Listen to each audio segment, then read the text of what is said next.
The parent company of American Airlines, the nation's third largest carrier, has filed for Chapter 11 bankruptcy.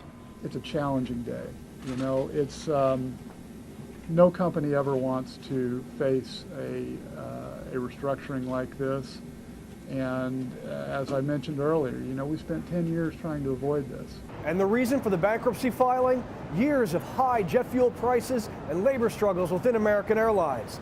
How will this affect customers? What's interesting is that a lot of people at O'Hare Airport this morning had no idea that there was even a filing.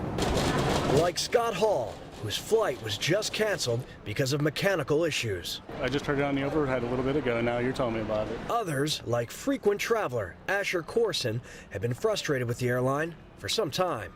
The customer service representatives are so overworked that they simply don't even have the time to be respectful to customers. American says that it will operate normally while it reorganizes in bankruptcy, and that customers will not be affected.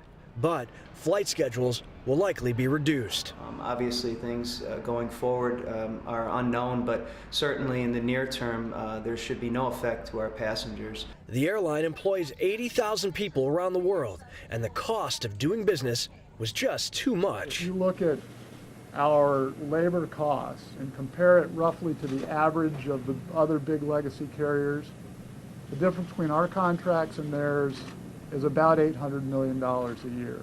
As of September 30th, American reported nearly $25 billion in assets and nearly $30 billion in debt, according to a filing with the Federal Bankruptcy Court in Manhattan. You know, the customer experience may deteriorate a little because you have unhappy employees through this process, but net, longer term, you probably have a better airline. American was the only major U.S. airline that didn't file for bankruptcy protection in the aftermath of the 2001 terrorist attacks that triggered a deep slump in the airline industry. Robert Ray, Associated Press, Chicago.